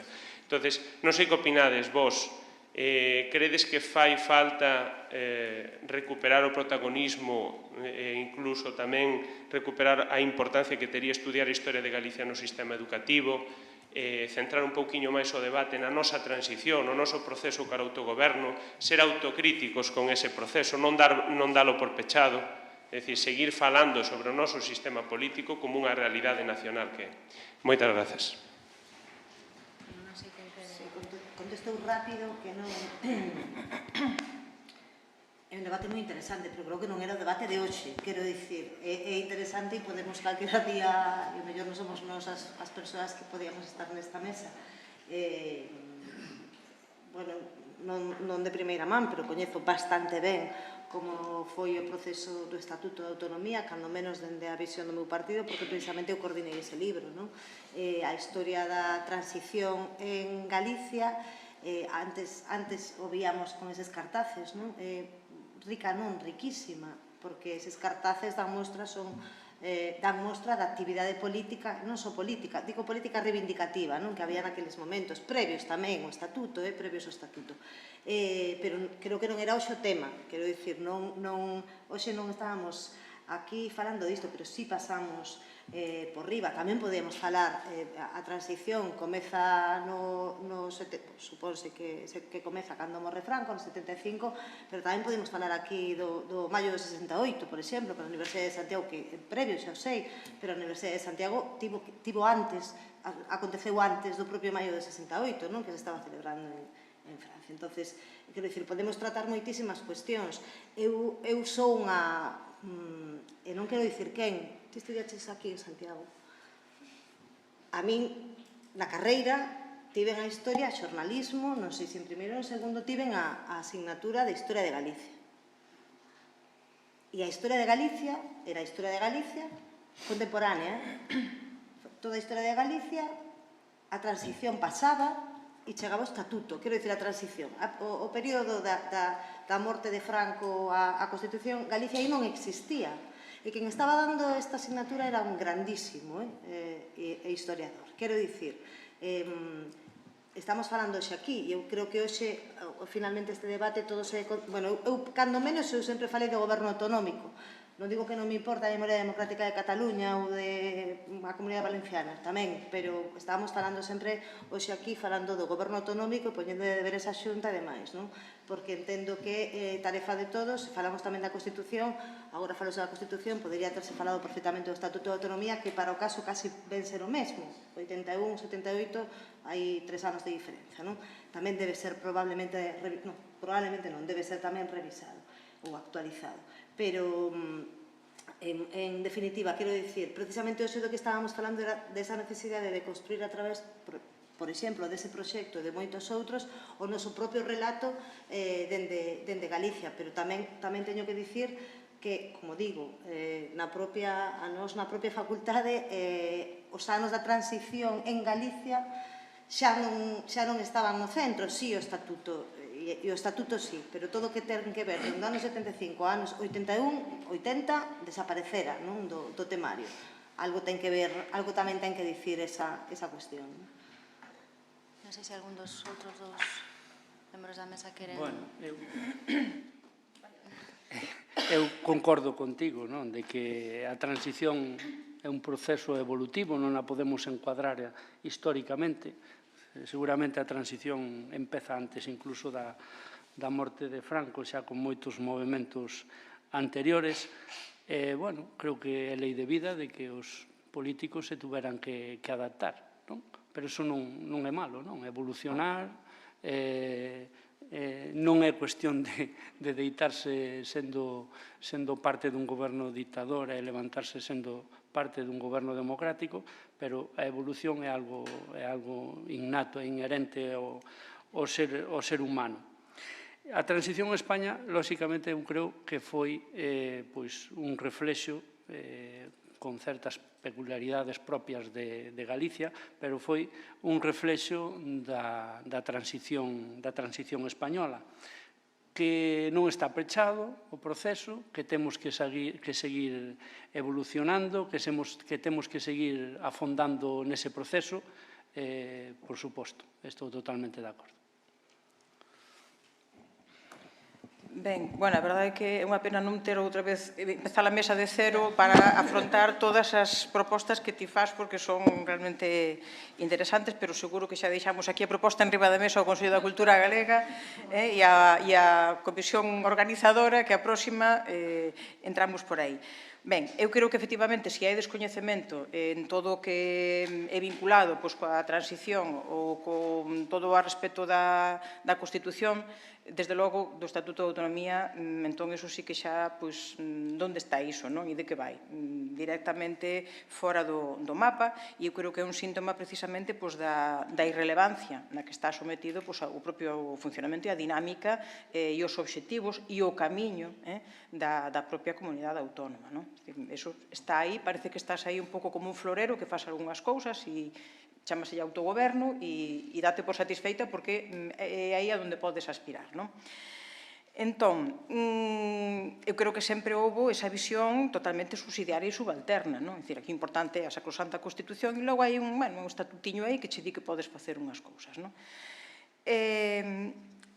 En relación ao estatuto, non? Decíase, non se está falando dunha proposta de reforma de estatuto. Si houve unha proposta, nos liderámola, reclamámola e seguimos reivindicándoa, estivos moi próximos a chegar a ese consenso final e terá que explicar o Partido Popular por que a última hora non se chegou a ese consenso de reforma do estatuto que ia moi ben encamiñado até o momento final, non? Terá que explicarlo sempre o Partido Popular, non? E, evidentemente, é outro marco que tamén haberá que adaptar. É certo que non está completamente esgotado, que hai aínda posibilidade de transferir novas competencias que nos últimos 13 anos non se solicitou absolutamente ninguna, porque tamén o Partido Popular terá que explicalo, mas eu creo que tamén é un marco que tamén temos que adaptar a outra fotografía que é dinámica, que non é a fotografía fixa do momento da súa elaboración e aprobación. Decías que no Parlamento que non se dan debates de propia xénese e interese galego. Bueno, eu teño que dicir que sí, e que, en todo caso, tamén o Partido Popular terá que explicar por que está traendo continuamente debates que son do Congreso dos Diputados e das Diputadas e que son do Estado.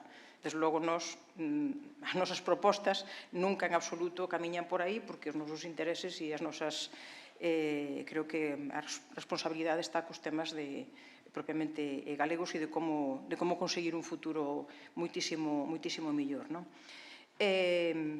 Coñecemento do propio, pois é que temos tamén unha eiva mesmo a nivel curricular. Tamén o Partido Popular, disculpade, pero que terá que explicar por que eliminou Xeografía e Historia de Galiza do bacharelato, agora recentemente. Tamén o terá que explicar. Nos, desde logo, reivindicámolo, defendémolo, solicitámolo, pero votouse en contra. Pois efectivamente son liñas de traballo completamente diferentes, non? Parten de principios diferentes e os camiños polos que intentamos transitar teñen que ser tamén diferentes. Seguro que queda un montón de cosas sin responder. Bueno, creo que non... Sí, só unha cuestión por matizar a Mercedes. Eu non creo en absoluto que aquí en Galicia non sexa o estatuto unha ferramenta que utilicemos moito máis que a propia Constitución. Quero dicir, hoxe falouse aquí, preguntousemos sobre a Constitución, pero o estatuto, cando menos, non podemos xa dicir partidos da oposición, porque en breve xa non seremos, pero os partidos que hoxe estamos na oposición, e neso ten razón Mercedes, nós non traemos propostas para demandarlle ao Goberno Central, ni moito menos, pero hai unha cousa que é moi importante, e aquí que estamos nun encontro entre cientistas da historia, sí que é certo que logo hai un relato tamén que construen os medios de comunicación. Quero dicir, todos aquí temos moita responsabilidade, non? A ferramenta que se emprega neste Parlamento de traballo, ferramenta legislativa, ademais, non son legislativas, senón nos propios debates, sempre o estatuto, sempre o estatuto. Non é certo que en Galicia outra cousa é que haxa debates interesados, pois, efectivamente, sobre todo por parte da dereita, que o que están continuamente, bueno, evidentemente, quero dicir, eu tamén comprendo que é complicado gobernar no Parlamento e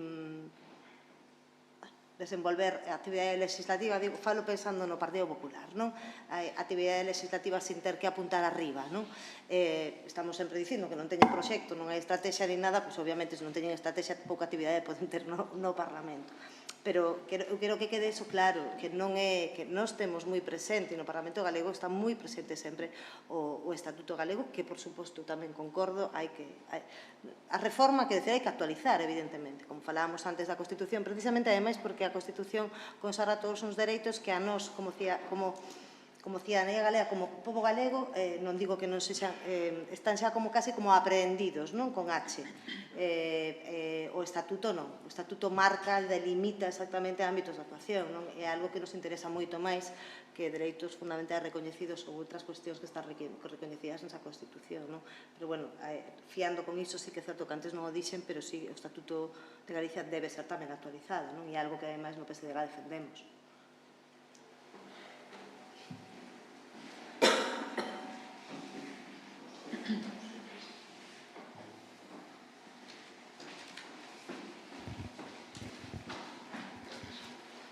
Bueno, eu teño varias cuestións, pero vou limitarme a un par delas. A primeira é sobre a necesidade de divulgación da transición na escola, da que se falou. E voume referir concretamente á transición, porque creo que esta xornada vai enfocada expresamente á transición, ainda que se fagan derivas hacia outras cousas. E claro, eu teño unha doble dúbida. A primeira é do que levamos escoitado pola mañán, que está bastante xeralizada a idea de que hai unha deficiencia moi grande informativa sobre sobre o que é a transición. E claro, se esa carencia se estende ao profesorado, pois claro, este é unha eiva. Unha segunda sería a deriva de tipo político que tuvera o docente respecto desa información. Entón, claro, a mí este tipo de cousas suscita moitas dudas. E achégame a través de todo isto a unha idea que expuxen esta mañán, que tamén se tocou, a necesidade ou non dun relato oficial do que foi a transición. Falouse por algunha das persoas intervintes dun corpus, da necesidade dun corpus.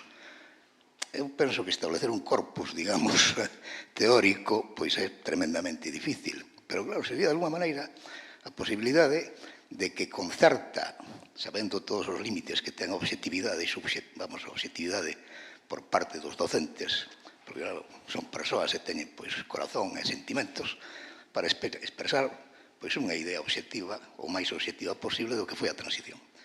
A segunda é sobre o concepto de reconciliación, que parece que causa bastante, por lo menos, certo escándalo, non? Eu penso que a reconciliación, o concepto de reconciliación, foi perfectamente válido no momento en que se produxo a transición. O que pasa é que a mellor se utilizou un sentido excesivamente absoluto. Eu penso que se pode considerar como reconciliación o feito tan plástico de ver entrar no Parlamento Español a pasionaria e ao poeta ao lado. Eu encantado de que fora así, pero na mentalidade daquela época eso causaba auténtico estupor en moita xente. E habería que recordar tamén, por exemplo, o estupor enorme que se produxo en España, en gran parte de España, cando se produxo o recoñecemento do Partido Comunista, aquela famosa época daquela Semana Santa, e a convulsión que produxo, repito, en gran parte da población española, que chegou incluso a efectos tais como que algún ministro do momento pedir a dimisión, concreto un tal Pita da Veiga, galego, por certo.